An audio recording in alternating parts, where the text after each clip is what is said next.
Good morning to all of you.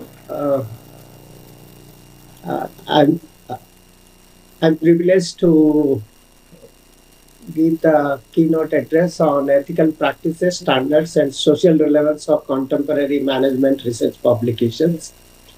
And I'm thankful to the my friends of KODISA members, Professor Yo, Professor Kim, and others. Let me flag the issue on ethical practices in contemporary management research. I divide the entire keynote address into 6 parts. I'll start with a brief review on contemporary management research practices and especially focusing on young scholars' ethical conundrum or dilemma.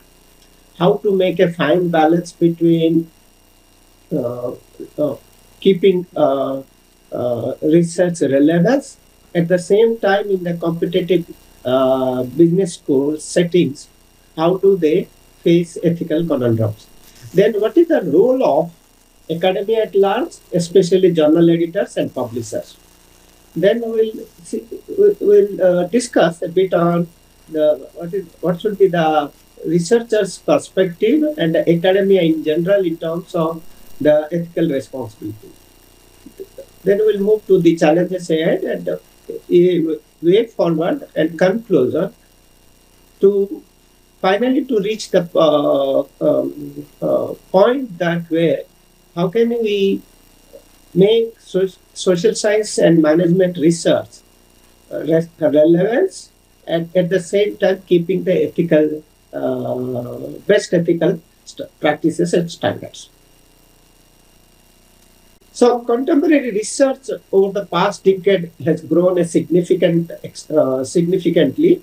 The business educations with the increase in business education, business schools, and the competitive business schools and the faculty standards. So we have seen an impressive growth of number of high standard journals, both quantitatively, qualitatively.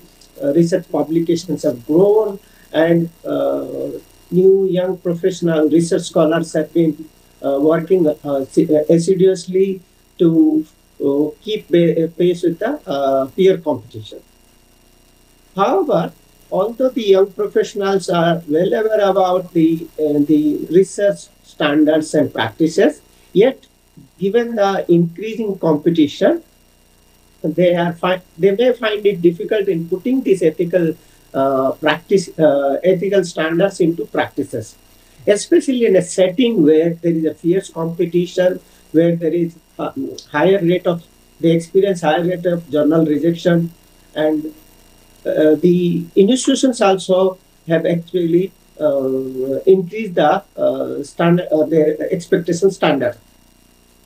So therefore, we have seen on one side the explosion of research publication, but then increasingly the question that is relevant is to ask ourselves, stay back and look back and see where we are arriving at.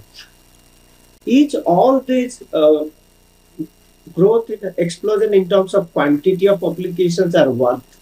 Are they insightful? Are they social relevant? So similarly, during COVID-19 pandemic also, we have seen there is a growth of the publications. Now, coming back to a bit specific reference to Indian context, Indian higher education university grant commission, a regulatory authority, recently after half a decade of strict publication norms for award of PhD degree, found it very difficult to come to a standard criterion where they can assess the quality of research journals vis-a-vis the quantity. Therefore, now finally they came to conclusion to overcome the difficulty that they have relaxed the mandate of publication as a requirement to acquire doctoral degree. So even when this was a well-intended move to make young professionals lessen anxiety and ease their process to recruitment, but this has triggered a debate in India also. Will it lead to a shift from quality to quantity of research, and which will make the different consequences in terms of the quality of research? And the same at a global level also, we are confronted with unethical research practices. Intentionally or unintentionally, there is a over-citation or under-citation of existing literature, and there is a very tight borderline between reference of past literature versus plagiarism. And there are instances of being editors, being reviewers. I myself personally many times experienced this. No omission from the previous report analysis, and sometimes the data is very ambiguous, falsification of data to make the statistical results more relevant and significant in the anxiety of getting through the review process. So therefore, there is this growing concern among research academia is that how do we ensure best ethical practices that are standards are followed and practiced versus without.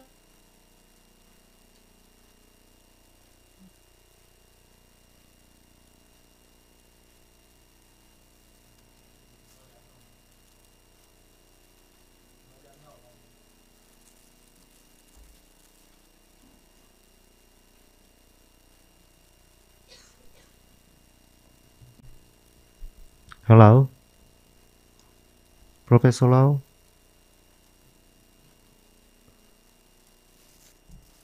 We are not able to hear your speech now. Could you check your mic?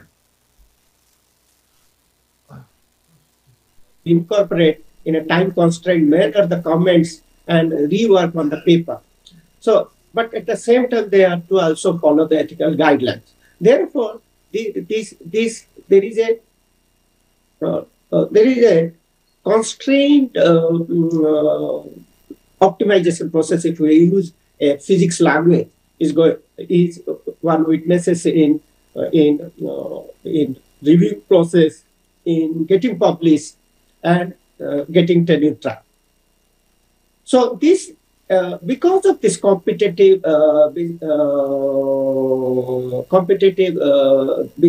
grooming business schools and the tenure track processes, we expect that there will be the rise in ethical transgressions. For example, the stakes are high. The academic tenure, research funding, technological performance measurements are dependent on the publication track record. So therefore, it is becoming more significant and common. Whereas therefore, the increase in early research is losing, some of the research is losing its social relevance and just becomes an add-on, one more number of publication. Then, so this is triggering a shift from quality to quantity of research. So these ethical issues and dilemmas concerns not just for the authors or young professionals. This also holds true for the entire academia. There is journal editors, publishers, researchers. So how do we deal with this issue? This is what the aim here is. So therefore, let's look at what is the role of journal editors and publishers. Journal editors have actually a tremendous power. They are empowered to exercise in the production and dissemination of research articles. They have the discretionary power of deciding what would be the direction of research, what kind of research, what kind of area, what kind of issue the research should move ahead. And they can actually guide young professionals and the research community to a direction that is qualitatively better, socially relevant. So therefore, they can encourage what kind of research needs to be produced, and they can understand the dichotomy between publication and research relevance. Sometimes in our expectation of highest quality standards, the research becomes too much quantitative, algebraic, and very narrowly focused. But it might not be socially relevant. Somewhere researchers may be descriptive in its methodological approach, but may not be very quantitative. But often we see that there is an inherent bias towards quantitative analytical modeling versus socially relevant. So therefore journal editors have an extremely powerful but very careful role on making a balance between how much to appreciate, how much to give a push to quantitative modeling, narrowly focus-based quantitative research versus socially relevant, socially centric research publication. At the same time, research ethics also morally bind the editors to encourage forward-looking researchers having social impact. Therefore, they have the moral authority and moral responsibility to move forward research in a direction that is socially relevant. Then they also can ensure that equality of access and objective evaluation, and which will actually be helpful. But all said and done, it is very hard to preserve the ethical standards in a given hierarchical structure. We have a research and academia has a hierarchical structure, from the publishers to editors to reviewers to finally to the institutions to the authors. But unfortunately, the playing field is a little skewed. The editors of few top rated journals sometimes develop an intrinsic bias about the pedigree or the academic background of the researcher. The brand or the institution from which they graduate or get their doctoral degrees is sometimes reflected synonymous with their quality of publications. So therefore, editors not necessarily always represent the larger author community. Now, once this happens, the level playing field becomes skewed. So therefore, the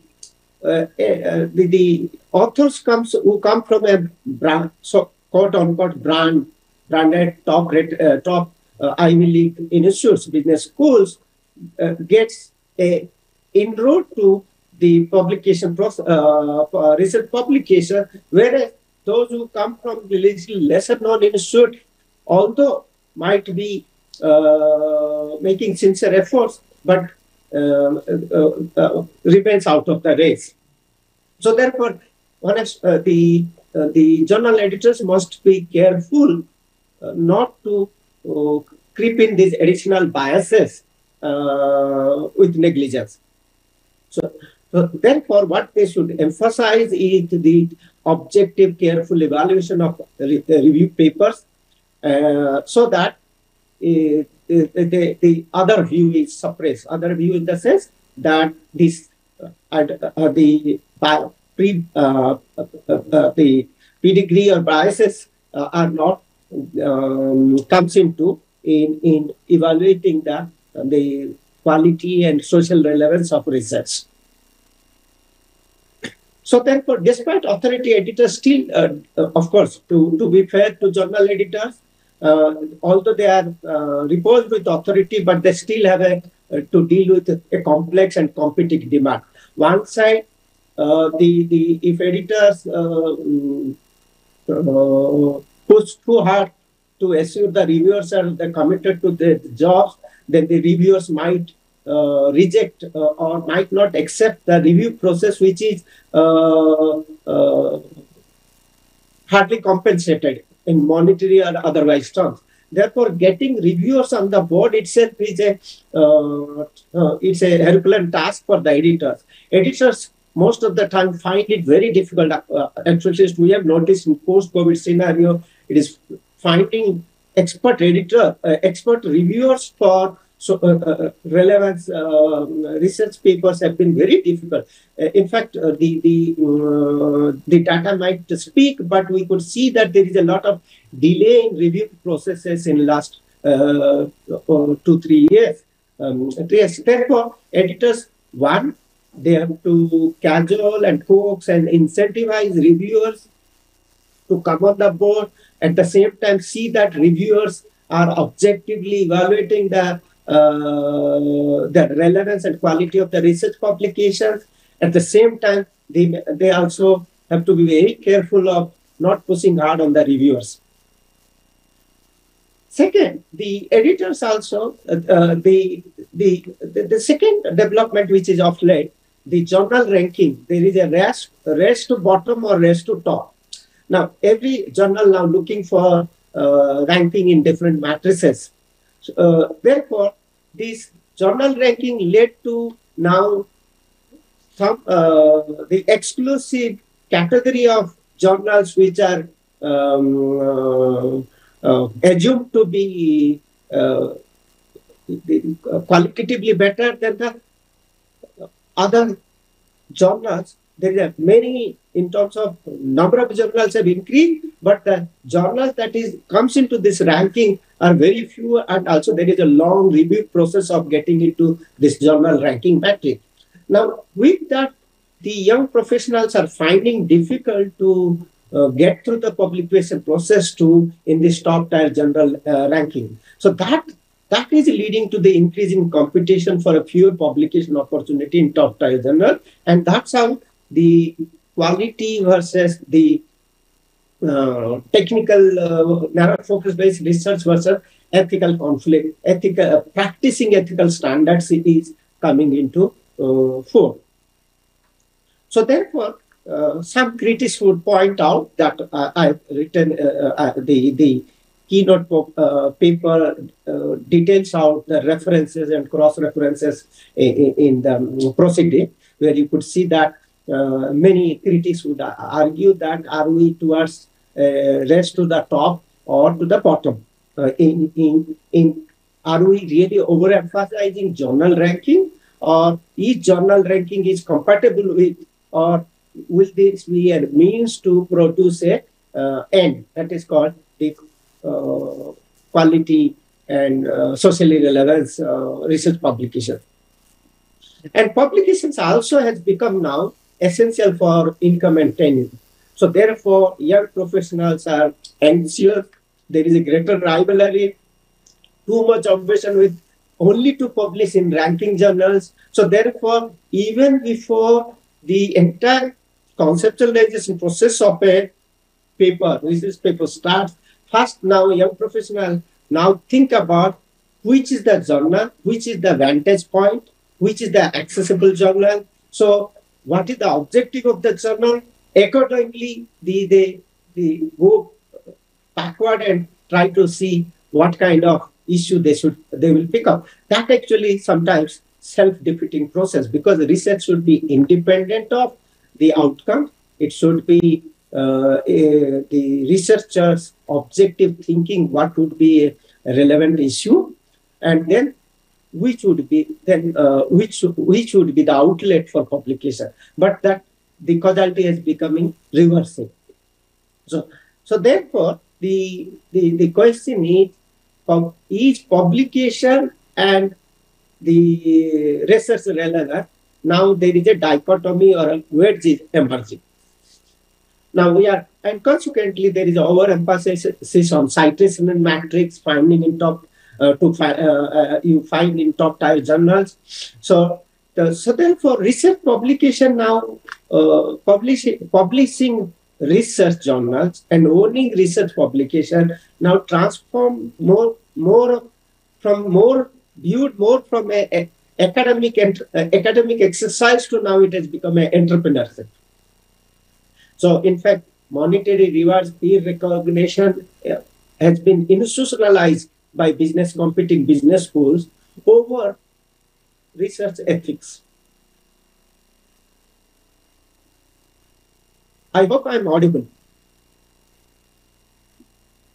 Hello? Yes, you are. Hello? Yes, hello. Okay. Give speech. Professor Low, give speech, please. Am I audible? Yes. Yes. Okay. So therefore, now from journal editors to, let's move to the role of researchers at large and academia at large. So should researchers also themselves to shoulder the ethical responsibility? And what is the fundamental responsibility? The fundamental responsibility of researcher is to see that there is no plagiarism. Now, there is a thin borderline between cross-referencing versus plagiarism. Whereas research, social science research, management research, academic research is incremental in nature. Therefore, you first review the relevant existing literature, their opinions, and construct from there. So therefore, cross-referencing or reading and developing a scholarship from the existing literature is a good starting point to explore further. But at the same time, one should be careful that scholarship is different than plagiarism. That is reproducing the existing literature. So therefore, the focus should be not on producing, but more on valuable research. So therefore, if there is an existing literature is sufficient with scholarship, what researcher must objectively rate this question before beginning of a new research project. What addition or what is the additional value that I would be expecting to contribute if I move forward the existing literature. So in fact, the father of nation, Mahatma Gandhi, long back said, means are as important as the ends. So publication race should not lead us to indulge in unfair means. So due significance to ethical means and practices are also equally important to move forward with a quality research. So that takes us to the ethical dimensions to research. So there are standard steps that we all learn in the beginning when we groom into academic research. First is what is called novelty of idea. So interestingly now, with the development of anti-plagiarism tool, now we are becoming, we often notice as a reviewers of research publication that the paraphrasing has become a way to overcome plagiarism. But paraphrasing is actually maybe legal, but that's not actually leads to contribution to or valuable incremental addition to existing literature or research. So therefore we have to ask ourselves to what extent we can build on the previous work of others. Is paraphrasing and reproducing existing literature itself is a good enough exercise? Or research should aid in development of the academia to take it to the frontier, expand the frontier of knowledge. So therefore, not just discovering ways of restatement or rephrasing the existing statement, but addition to the existing literature. So it is all said and done. It's not that it is becoming a difficult task for the editors, reviewers, the academia, how to resolve this conundrum that plagiarism versus paraphrasing. So therefore, there is a lot of challenge for regulatory authorities, journal indexing institution, how to get over this issue. Now, second component, basic component of research enterprise, data collection and management. So, data comprises an integral part of data and information is integral part of human ethics. So, but we have unfortunately we often notice manipulation of article and data. But we know that independent researcher or interviewer and academia jointly have to shoulder this responsibility of collecting ethically data, especially when they conduct field survey primary database research. But we often see that whether it's a field survey-based data or secondary data, research based on secondary data, the examples are added or more information added just to boost statistical power. So that hypothesis, null hypothesis gets validated.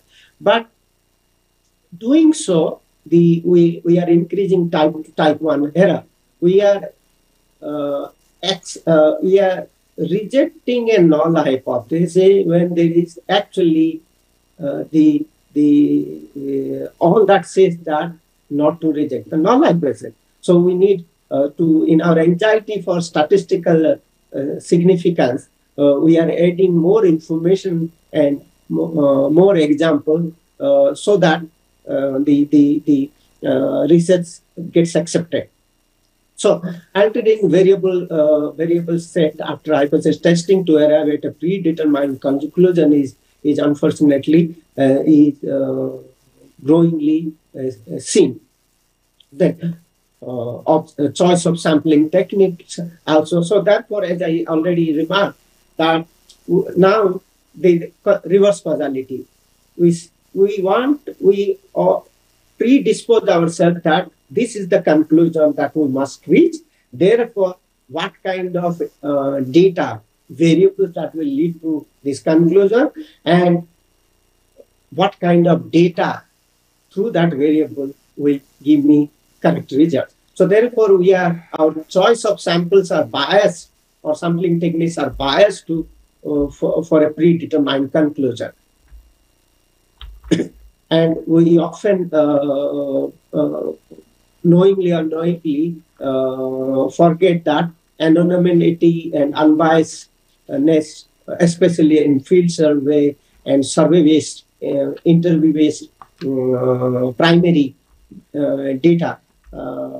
When we do interview-based or primary data collection, we must be very careful about anonymity and unbiasedness. So therefore, many ethical standards do not, many ethical standards do not explicitly state whether this ethical concept applies to the company or individual researcher. Therefore, protection of anonymity is particularly becoming problematic, especially management research. When in management research, whether it's a corporate social responsibility, climate change issues, or internal human relations, HR, and recruitment issues, since ethical standards do not explicitly codify, the ethical standards are not explicitly codified, and therefore the anonymity remains a problematic issue.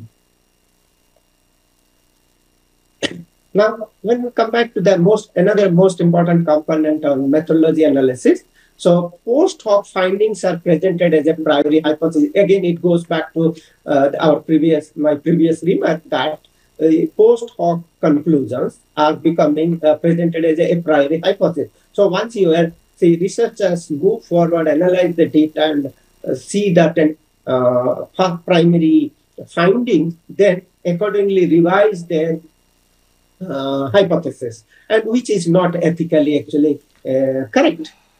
So, and then in fact, not only data is added sometimes to get statistical efficiency, sometimes some data is eliminated to avoid problems like multicollinearity in cross-sectional and time series data. So therefore, as I said, type 1 error arises, null effects are suppressed, as literature is skewed. Now, what looks to be at the individual level, it's a simple problem, but that is called in research, this is a chrysalis effect. So, we are making an ugly, we are assuming that an ugly caterpillar through metamorphosis, that's the research analysis, we are turning into a beautiful butterfly, that is research outcome. And which actually, over a time, we may not be actually, it may not be visible quickly, but over a time we could see that the direction of research is almost moved in a wrong path. Therefore, you would see the social outcomes, be it economic outcomes, political outcomes, are completely different what collective consensus of research academia predict, analyze, or assume to be. So that's what you could now probably we would be in a position to appreciate. That's where we are seeing that the too much of historicness and the quantitative and narrow focus research and diverging from social relevance over time. And then there are called, therefore, how to make a fine balance, mixed method. So therefore, awareness about different methodologies, how different methodologies interact with each other.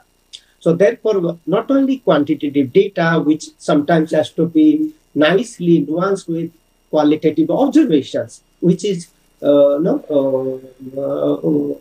is the basic filter, which acts as a basic filter to see that underlying biases or underlying narrowness of quantity and focus, data focused, quantitative model-based research will not limit itself to. So therefore, one should better understand how their assumptions are set in. So assumptions are very crucial. There, if I recall, Lord Keynes long back, or Keynesians long back, say that the entire debate in research is not about the conclusions, not about what to do. The most about its axiomatic principles, that's assumption. How relevant is underlying assumptions? The underlying assumptions has to be questioned and may change with changing social reality.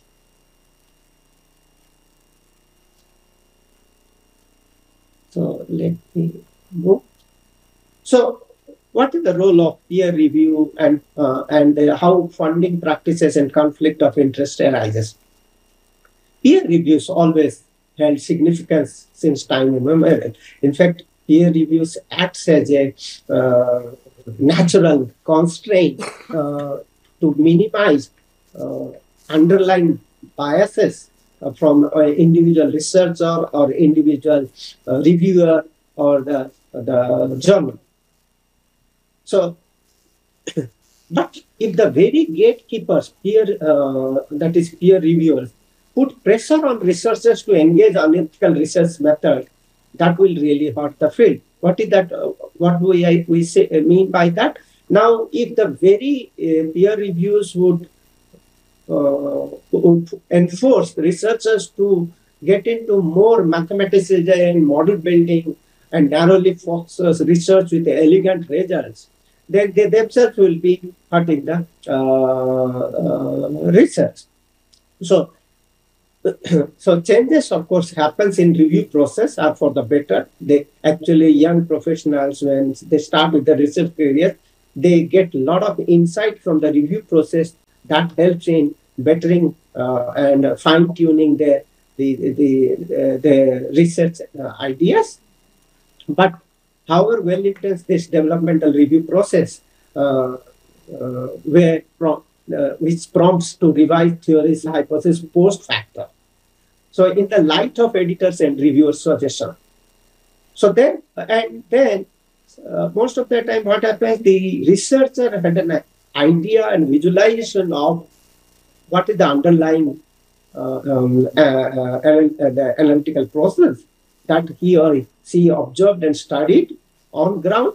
But while during the review process, in the light of editor reviewer, he or she finds that they are drifting away and carried by the comments given by the reviewers and editors. Finally, what they conceived and what actually finally published might be completely different.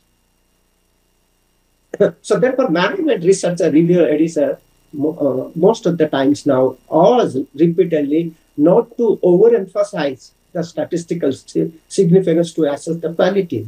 In fact, we all have gone through that. We are actually seeing that we get nervous about not conforming to the standard test, not conforming to the standard idea. And whenever we see weak statistical result, we actually try, as a researcher, think that probably our conceptual framework is wrong. But most of the time, I tell my young research students that no, if you don't get an expected result, in fact, you are on a much challenging road. And in fact, it should be much exciting to you to nuancely bring out underlying complexity of social dynamics. So, and if you look at it worldwide, R&D spending is just 1.8% of GDP. And in India, it is merely about 0.8%. In India, with such a huge population and human capital, only 52 scientists reflected in top 2% worldwide in 2023. Therefore, given the paucity of funding from the public government or public institution, non-public institutions incentivizing research, then there is a conflict of interest. Not all that non-public institution funding is questionable, but you could see that suppose the non-public or private independent NGO, non-governmental organization or private companies or private firms or private businesses funds incent research, then most natural question would obviously will arise that whose development this research contributes. Because somebody is funding, then somebody would look how would it directly benefit to their organization, their businesses. So therefore, will this research benefit society at large, academia at large, institution at large? So therefore, whose development? Would there be necessarily a conflict between society or larger economic community versus the funders? Therefore, of course, most of the top-tier journal, ranking journals, make it mandatory to declare the funding received by any particular private institution or to declare no conflict of interest, just to minimize. So that what are the challenges? Therefore, the challenges is how to comply. What are the ways to ensure compliance to ethical practices, which is becoming a major concern. So we could see some of the developments in the recent times scope, which sets the code of conduct and best practices guidelines to journal editors.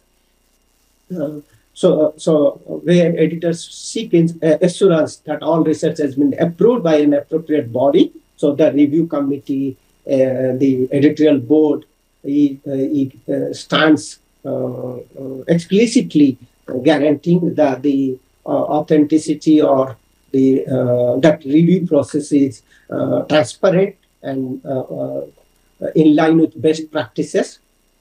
So therefore, institutional review board is considered, especially review boards, including I could see that I appreciate my friends from KODISA that the inviting independent foreign academicians, experts, is in a way of enlarging the space to internationalize journal standards, review processes, and ensuring best practices, which is the way to go. Academic institutions are also coming up with their own ethical committees just to give a signaling mechanism that they are aware of ethical standards and they are adhering to ethical practices. But does it suffice? Certainly, of course, not. Because we are seeing over years that we are still not able to fully dealt with the issue. So multiple organizations, absence of clear definition, blurred boundaries of what is ethical practice, what is unethical practice in research publication, then quantification assessment of subjective value judgments is very hazy, vaguely defined approximations. So unethical practices, not, of course, to be very, very fair to research community, unethical practice not because of individuals' moral misconduct, certainly not in general, but instead it is a systemic error on behalf of the whole society, that society as a whole is codifying the conduct versus the moral judgment. So how do we actually deal with this dilemma? One bad social interaction blocks all the desired outcomes. So, for instance, editors, reviewers frequently deny authors' research work publication, despite that the peer reviewing process is important component of scientific research. So, that's one of the instances where you could see that the very promising research doesn't see light of the day. So a very few suggestive forward how to better our research relevant.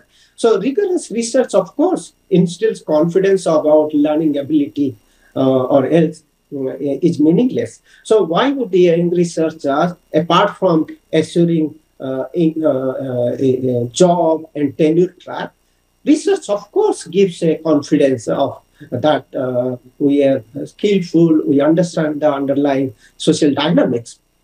So investigate the application of current research to managerial practices is worthwhile. So therefore, we must try that current research is relevant to managerial practices.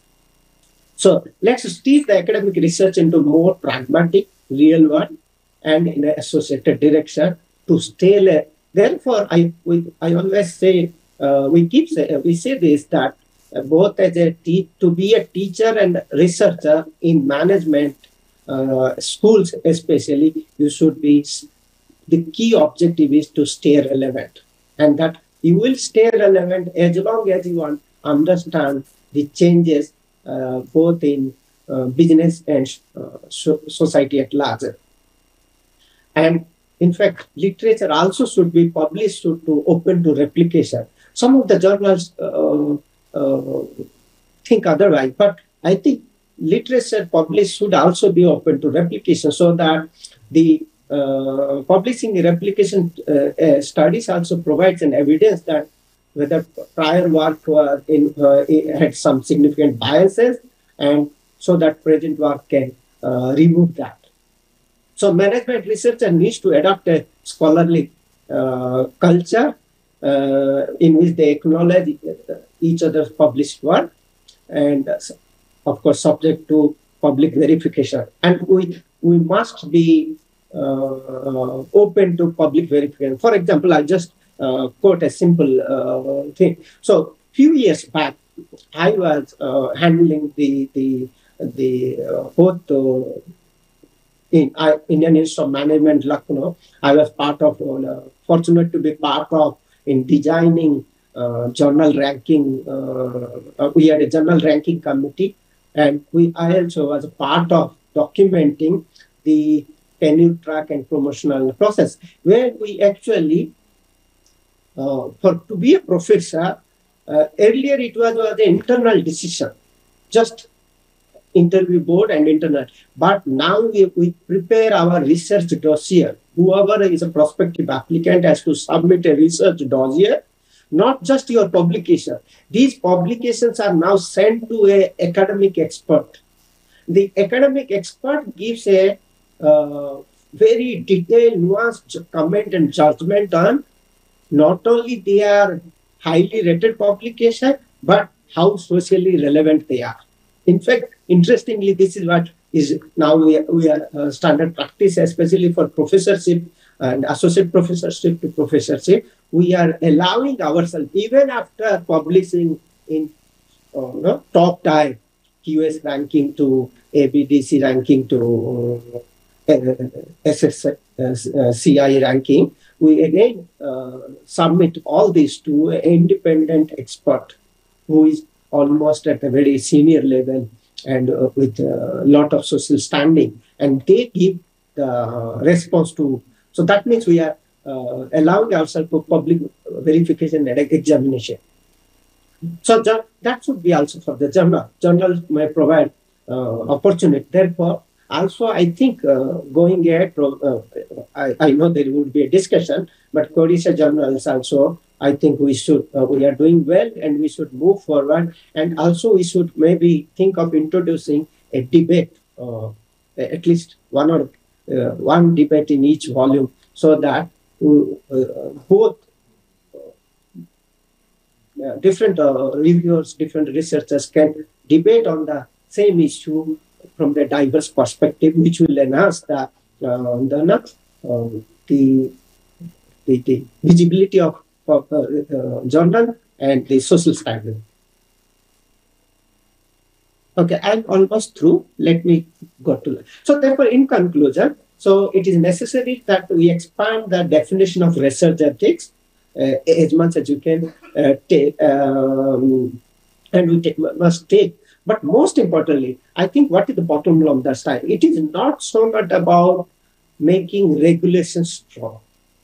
We are not not about regulation.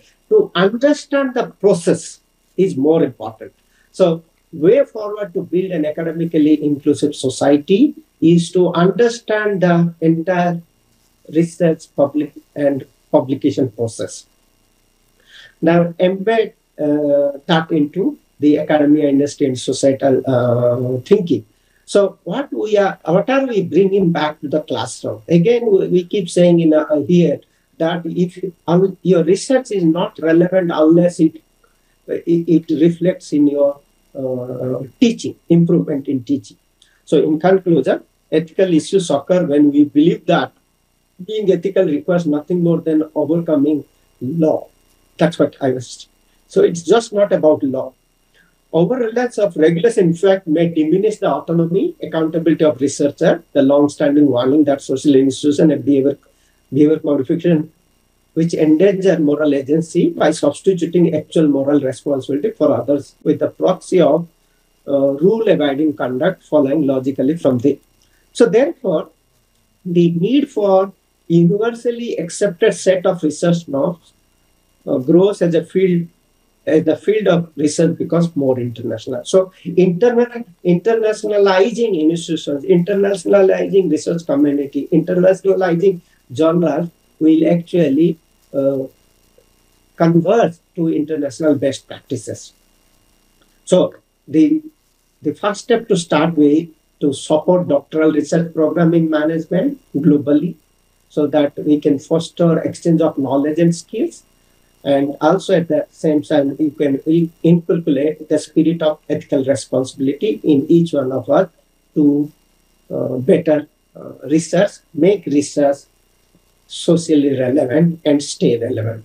Thank you so much.